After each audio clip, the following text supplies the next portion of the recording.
The word dhyana is Sanskrit and literally means meditation. Dhyana refers to a state of consciousness that is free of thoughts or conceptualizations, yet sees, and can deeply understand what it is directed towards. Dhyana comes from the root dhya, to see, to look. In the earliest scriptures, this became imagination, the ability to see images internally. Later, this word became dhyana, meditation. This shows that real dhyana, real meditation, is characterized by perception of internal images. Today, people are poorly educated about meditation and do not realize that in real meditation, you see internally. Remember, the purpose of meditation is to acquire information that the external senses and the intellect cannot reach. Meditation does this by internal perception. Real meditation is a state of internal perception. In the state of meditation, by reflecting on a problem or a question, we can find reliable answers, insight, wisdom, guidance. This occurs not by thoughts, sensations, or impulses, but by seeing internally. In the state of meditation, we can perceive what is hidden from the physical senses. In all of the most ancient meditation traditions, meditation is utilized as a method to solve problems, to investigate profound questions. It is not an intellectual process, but a process of conscious perception, seeing, but not with physical senses. The Buddha was not sitting still doing nothing. He was investigating the causes of suffering by using his perception of internal images. This is true of all genuine masters. Their primary means of investigation is perception of internal images in meditation. In Raja Yoga, dhyana refers to the actual state of meditation in which the consciousness is very concentrated on its object and becomes so absorbed in its observation that everything else is forgotten. For this reason, dhyana is also translated as absorption. Unfortunately, many people believe that if one sees images in meditation, that one should ignore them.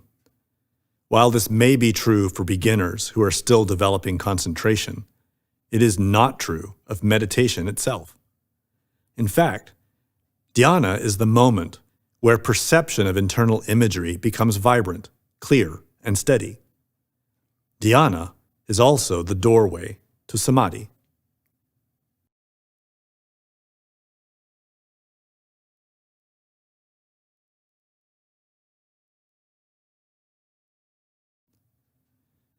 The most important formula for meditation is incredibly simple and very profound. Concentration plus visualization equals Samadhi. You already know from our previous lectures that concentration is dharana, the sixth step of meditation. Visualization is the seventh step, dhyana. Visualization is hidden esoterically in the seventh step. Consciousness perceives. That is its nature. It sees. Rather than avoiding internal images and suppressing the natural abilities of the consciousness, we should take advantage of that ability. This is why we teach you to start visualization as soon as you have stable concentration. The ability to concentrate is only half of the equation. When you concentrate on visualized images, you are developing both parts of the equation of meditation.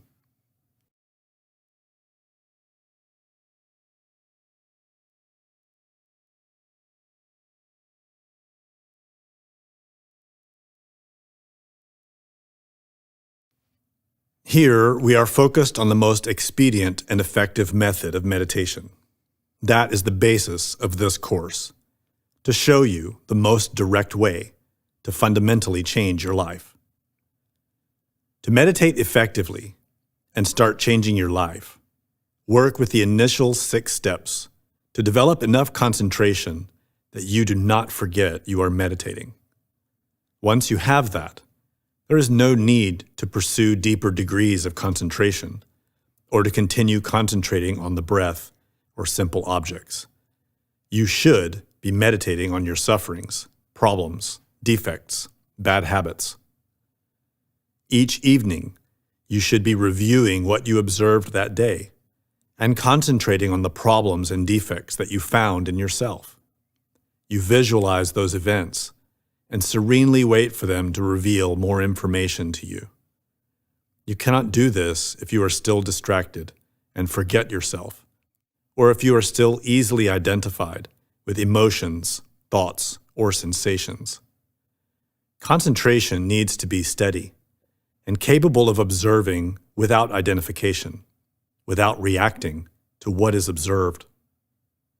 When we meditate daily on our problems, we will naturally be developing more concentration anyway.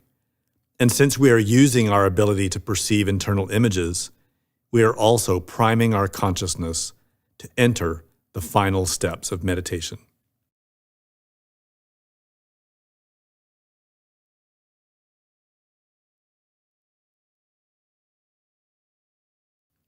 The only way to truly change our life is by understanding ourselves, our mistakes, desires, misconceptions. We need knowledge that our intellect and senses cannot reach. Real knowledge is based on facts. We can only get real change by working with facts. There are many people who believe in things that do not exist. They work very hard to promote their beliefs, and they spend thousands of hours of their lives investing into their beliefs. But since it is all based on something that does not exist, it is all for nothing. Truthfully, we cannot afford to do that. To change ourselves radically, we need the facts, the truth, and right now we cannot see it. Our view, especially of ourselves, is clouded, limited, and biased. Our pride influences our view of ourselves. Our shame influences our view of ourselves. So does our envy and our fear. Consciousness is the basis of perception. If we cannot be in a position to observe a fact, then we cannot become conscious of it. This is a critical and important basis of any pursuit, but especially spiritual pursuits. For example, many people believe in God, but have never seen God. They do not know if their beliefs are accurate, and they cannot know until they perceive God for themselves. Those who have perceived God know the facts, and therefore they no longer believe, they know. This is a result of consciousness perceiving. Consciousness is also the basis of genuine understanding. Once we perceive something, we can then begin to understand it. By understanding, we mean comprehension, that type of understanding that is based on facts, repeatable, and absolutely without doubt. For example, when you experience being cut by a knife, you have observed and understood that the knife can hurt you. That is a comprehension, an understanding that you will never forget because you are fully conscious of it. That type of knowledge can be acquired about life, nature, spirituality, the mind, God, if we use the consciousness in the right way. This also means that if we cannot perceive something, we can never understand it. In our daily self-observation, we seek to observe the facts impartially and clearly. Meditation is simply an extension of that observation. In daily self-observation, we observe outwardly and inwardly. In daily meditation, we observe inwardly. In both cases, we direct the consciousness to seek knowledge of the facts. Knowledge is the basis of liberation from suffering. That is why Shankaracharya said, "As fire is the direct cause of cooking, so knowledge, and not any other form of discipline, is the direct cause of liberation. For liberation cannot be attained without knowledge." The knowledge he was describing is knowledge about oneself.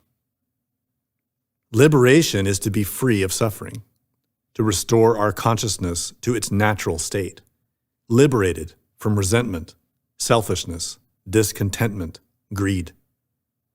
All of those are within us, hidden from our physical senses. So the only way to perceive them is by opening our inner senses. The first 6 steps of meditation prepare and direct the consciousness to see inwardly. We meditate to access a state of consciousness that has a clear perspective on our problems. This occurs in levels, and it is essential that we know how to recognize them.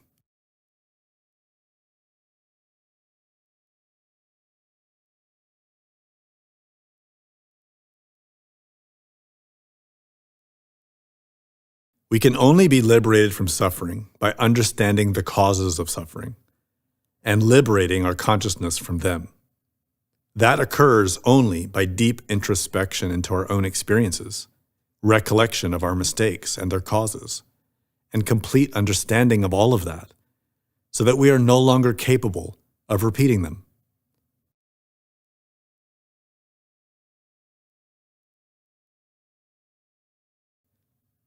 It is only when we see the facts that we can understand them.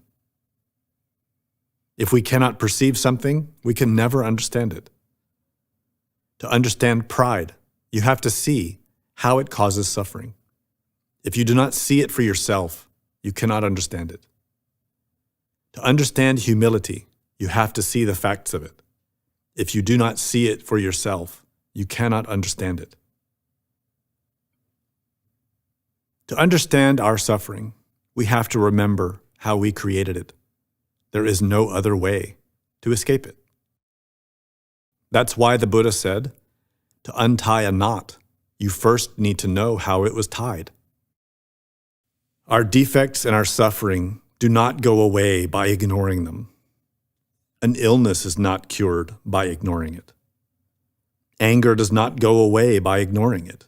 In fact, it seethes and manipulates us from the shadows, awaiting its moment to grab control of us. When it does, we become capable of committing huge mistakes. The only way to eliminate anger, to free that part of us that is trapped within it, is by fully understanding that anger, how we made it, when we made it, and why, and how it produces suffering for ourselves and others. The only way you can do that is by remembering everything about that anger, studying those memories, and understanding everything about it. Your intellect cannot reach those memories, and neither can your external senses. You need to look inward, to meditate deeply, and recover those memories. Our mind contains the memories of our entire life. Every moment we have ever experienced is stored within us. Only meditation can access them. And you can go further. You can recall the memories of where you were before you were born. The very point of meditation is to become very skillful in seeing internal images. This is the heart of meditation, seeing what is in our mind so we can change. That is how every great master reached mastery, by seeing and understanding reality.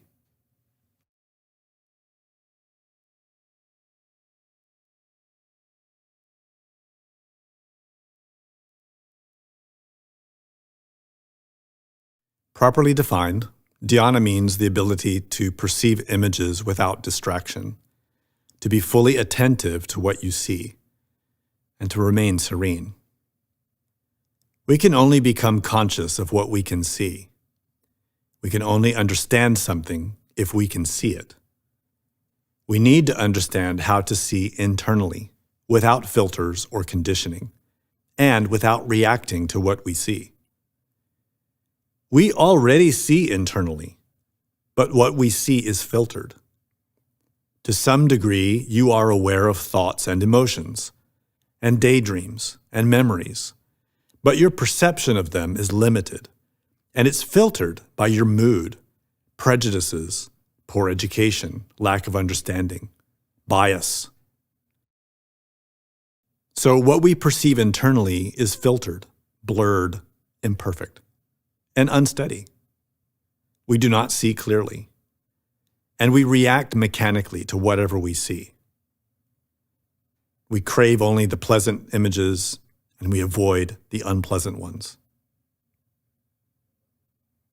To develop effective meditation, you need to learn to see clearly and steadily. You need to see without reacting automatically.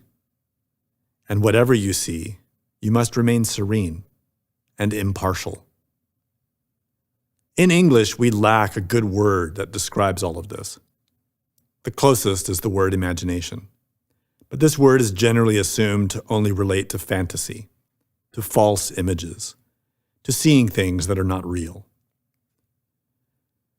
Another word that we could use for this ability is clairvoyance. Clairvoyance literally means clear seeing, but today it's rightfully ridiculed because the word has been so abused. The truth is that we all see images internally, but poorly, and we're not conscious of it.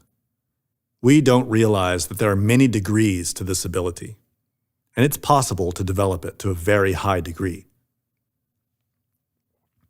Generally speaking, the ability to see internal images is polarized. There is positive perception, which is related to the consciousness that is liberated from conditioning, and then there is negative perception, which also sees, but is related to conditioned consciousness. To explain this with more precision, we describe 5 fundamental types of internal perception. Negative perception of internal images has 3 primary forms. Negative means that these perceptions are false.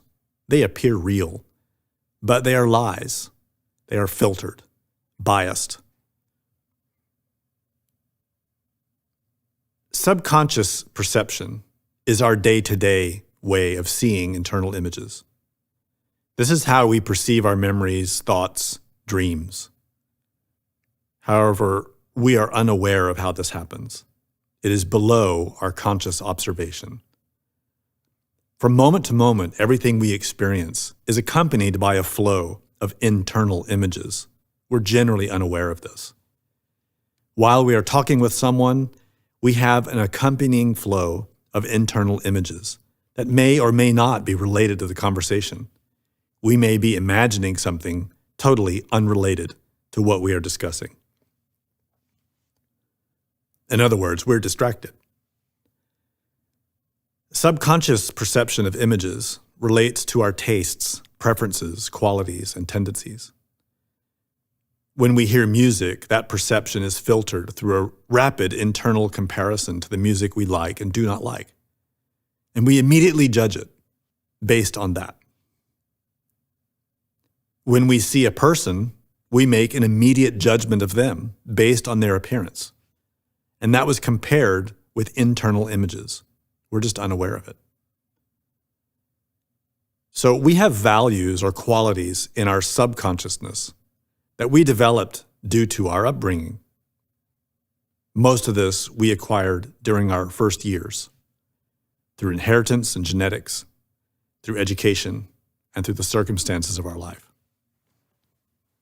In other words, this is all related to our personality. These form the basis of our subconscious perception and interpretation of images. They are submerged impressions, traumas, memories, records of events that are lurking in our mind, usually completely forgotten, until the opportunity appears for them to influence our behavior below our awareness. When we act without awareness, unconsciously, we create consequences, we create internal results that condition our perception. So these are deeper than the subconscious perceptions. When we feel lust for someone and that lust is unsatisfied, it becomes frustration, anger. We may then see that person with resentment, anger, and even criticize them or gossip about them. Throughout this chain of events, there is a series of internal images that we are unconscious of. But the most common way for us to experience these types of images is in our dreams. Most of our dreams are unconscious images that reflect what is hidden deep in our mind.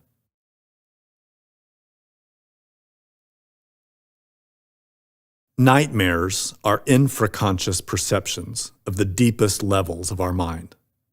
These are the parts of our mind that we would never believe that we have. Defects of violence, degeneration, horror. And if someone accused us of having these qualities, we would be deeply offended. But the truth is, we have them.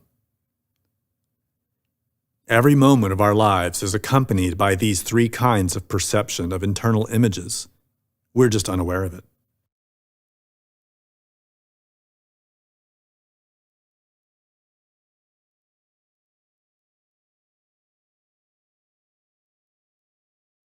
Positive perception of internal images has two primary forms. Positive means that these perceptions are true. They reflect reality. Supraconscious perceptions are enjoyed by those masters who have no ego, no defects, who have resurrected, and who never dream. They are 100% awakened, not just physically, but in the internal worlds. Supraconscious perception sees every dimension simultaneously, right now, as easily as you are using your eyes and ears. This type of perception is enjoyed only by the great masters, like Buddha, Krishna, Jesus, Padmasambhava, and others. They see reality in all of its levels, right now. Only very elevated beings reach that degree of perception. Conscious perception sees the facts of any given phenomenon. This is also true of internal images. When one is seeing internal images with the consciousness in an unconditioned state, what one sees is how it really is, in all of its causes and multiple dimensions. This is only possible by ensuring that the consciousness is completely unfiltered. That means one must be in Samadhi. A master of meditation can visualize anything and will see the truth of it, the facts of it, because their consciousness is awakened and unfiltered by any psychological defects or bias. They have no desire or pride, anger, judgment, or any prejudice in their observation. They are totally impartial, serene, and see the truth.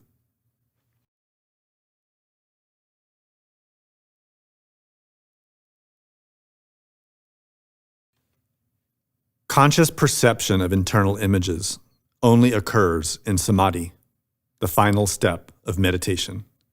If you are not in Samadhi, then your perceptions are filtered by your mind and are therefore unreliable.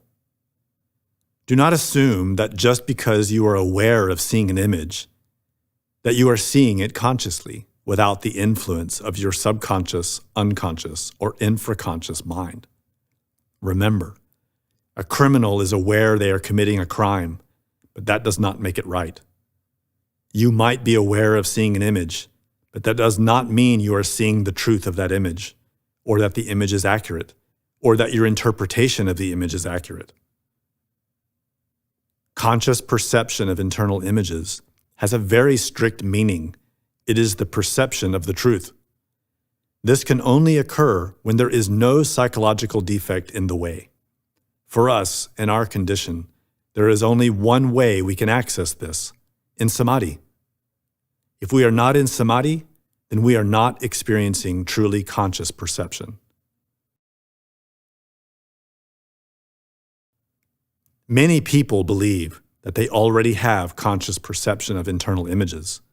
They believe that everything they see in dreams and meditation is real and true. They talk about their dreams and their perceptions in meditation as if everything they saw is really true, objective, and real. Many people fantasize, daydream, and believe that those are visions of the truth. Many people go into hypnosis and believe that whatever they saw there is true, real, and conscious. But in all of these cases, they are deceiving themselves. Scores of people are sincerely convinced that they are the reincarnation of some great master. None of them realize that this master is alive in the internal worlds, or even resurrected and walking the earth, unnoticed and unrecognized. There is only one of this master. So who are all these other people that claim to be them? They are just foolish people, fooled by their pride and by their visions that appeared so real, so convincing, yet were lies. Do not make this mistake. Be wary, for not only will black magicians try to deceive you, but worse, your own mind will, especially pride. This is why Samael Aun Weor stated, every true positive vision must be totally supported by concrete facts of the physical world. If what you see in dreams or visions is not supported by the facts of what is happening in the physical world, then do not believe it. Whatever you see, remain silent. Why do you want to talk about your dreams and visions? Be honest. Look into yourself. Do you see your pride there? Pride loves to speak humbly about visions and dreams. It loves to believe it is good and spiritual and humble. Do not speak of your visions to anyone. Keep it to yourself and meditate more. Do not be quick to believe anything you see. Doubt it and investigate. Be impartial and serene. Visualization is how we develop conscious perception of internal images. Through the first 6 steps of meditation, we position the consciousness to be focused, steady, and awake. Then, we begin to visualize an object or a scene. Conscious visualization is developed by using it regularly. Do not strain to see. As in all of the other steps, we must be totally relaxed and still. Visualize in the same way that you try to remember something. When you recall your most recent meal, how do you evoke those images? With a gentle internal urge, you recall the memory. Visualize in the same way. If the image does not stay, then pause and recall it again. Do not force it or strain yourself or become frustrated. Relax deeper. Become more still, and recall the image again and again. Gradually, as concentration and relaxation become steady and balanced, you can approach a semi-drowsy state like you do before sleeping, and there the images will emerge easily and clearly. Do not fall asleep or start dreaming and lose awareness. One must learn how to manage drowsiness and have just enough that images become easy to see. And here is a quick tip for you. Practice this every time you enter or leave sleep. Now we will give you 2 effective exercises that develop your ability to see internal images.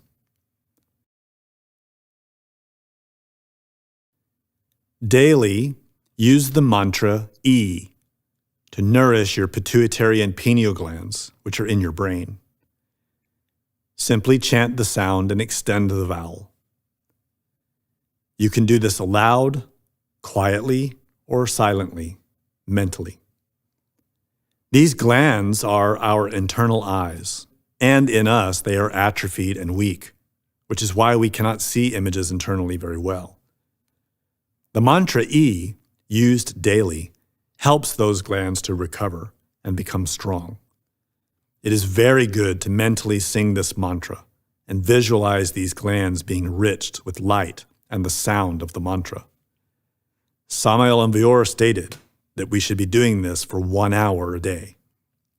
Start with 10 minutes. Maybe do a few sessions of 10 minutes each, and gradually extend the time.